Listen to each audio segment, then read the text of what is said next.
अच्छा ये तो बताओ पार्थ कि जब तुम मेरी नारायणी सेना मांग सकते थे तो इस निहत्थे कृष्ण को क्यों मांग बैठे? वासुदेव, युद्ध में योद्धा से अधिक महत्व सारथी का होता है। इस महायुद्ध में मुझे एक ऐसा सारथी चाहिए जिस पर मुझे संपूर्ण विश्वास हो, अपने आप को जिसे सौंपकर मैं अपनी सारी चिंताओं से मुक्त हो जाऊं। तो ऐसा सारथी आपके अतिरिक्त और कौन हो सकता है वासुदेव? आप सारी दिशाएं जानते हैं, सारे मार्ग जानते हैं। आप मुझे रणभूमि में भटकने नहीं देंगे वासुदेव। हे केशव, आप मेरे सारथी बनकर मुझे सम्मानित कीजिए। मुझे नारायणी सेना नहीं चाहिए, मुझे नारायण चाहिए, केवल नारायण। पार्थ, मैंने तो कदाचित तुम्हारा सारथी बनने के लिए ही जन्म लिया है। यह तो मेरा सौभाग्य है वासुदेव। आज मेरी विजय निश्चित हो गई। परंतु दाऊ से सहायता मांगना न भूलना। नहीं अर्जुन, नहीं। दुर्योधन भी सहायता के लिए आया था। मैंने उससे भी यही कहा कि भाइयों के बीच युद्ध नहीं होना चाहिए।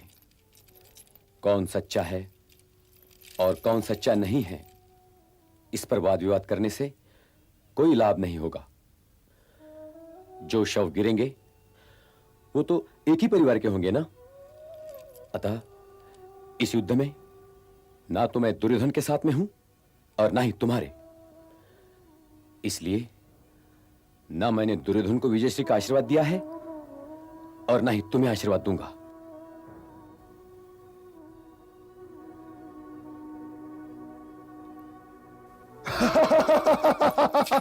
मामा श्री, पहले तो मैं बहुत घबराया कि अर्जुन इस अफसर को हाथ से जाने नहीं देगा और वो उस नारायणी सेना को मांग लेगा। परंतु मामा श्री, अर्जुन तो बहुत बड़ा मूर्ख निकला। बोला कि मैं इस नारायणी सेना से सहायता मांगने नहीं आया हूं, और उसने उस निहत्थे वासुदेव को मांग लिया। तब मैंने मुंह लटका के कहा कि ठीक है, मुझे ही नारायणी सेना दे दो। मैं अपने अनुज का हृदय तो नहीं तोड़ सकता ना। अरे ये सौदा बड़ा महंगा पड़ेगा तुम्हें भांजे दुर्योधन, बड़ा महंगा पड़ेगा। वो मायावी कृष्ण निहत्था हो चाहे ना हो, हर सेना पर भारी है, भारी है हर सेना पर।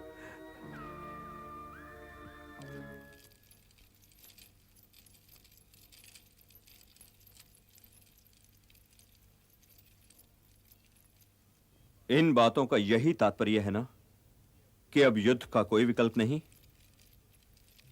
आप धर्मराज हैं बड़े भैया, निर्णय लेने में इतनी शीघ्रता न दिखाइए। प्रश्न शीघ्रता या विलंब का नहीं है वासुदेव। यह तो स्वयं आप भी देख रहे होंगे कि आरंभ से ही युद्ध के अतिरिक्त और कोई मार्ग नहीं खुला है। यह दूतों का आना जाना तो केवल तर्क वितर्क की क्रीड़ा है। अधिक से अधिक ये कि आप ये नहीं चाहते कि आक्रमण का आरोप पांडवों के सर लगे। आक्रमण का आरोप पांडवों के सिर क्यों और कैसे होगा पिताश्री? क्या द्यूत में कपट इन्होंने किया था? क्या द्रौपदी वस्त्र हरण का आदेश इन्होंने दिया था? युद्ध इनका विकल्प नहीं, अधिकार है। युद्ध तो कोई विकल्प हो ही नहीं सकता शिखंडी। मेरा प्रस्ताव यह है कि यदि आप सब लोगों को मुझ पर विश्वास हो तो शांति का प्रस्ताव लेकर हस्तिनापुर मैं जाऊंगा। आप पर विश्वास न होने का प्रश्न ही नहीं देवकी नंदन। यदि आप जाना चाहते हैं तो अवश्य जाइए। जहां हमने इतने दिनों तक अपमान का विष पिया है, कुछ दिन और पी लेंगे। योद्धा केवल धर्म की रक्षा के लिए युद्ध करते हैं मजले भैया। उन्हें युद्ध के लिए व्याकुल होना शोभा नहीं देता। यह न भूलिए कि कल इतिहास आज के योद्धाओं को अपने मूल्यों की तुला में तोलेगा, और इतिहास न आपका संबंधी है और न ही दुर्योधन का। क्या आप ये चाहेंगे कि इतिहास की तुला में तुलते समय आपका पलड़ा हल्का पड़ जाए?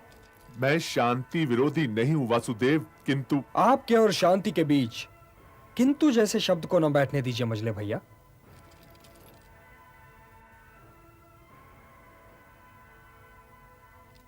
तो यह निश्चित है कि शांति दूत बनकर हस्तिनापुर मैं जाऊंगा। भाई भाई में युद्ध न हो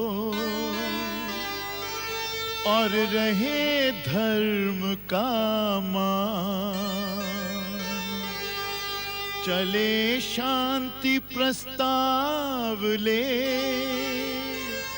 स्वयं कृष्ण भगवान।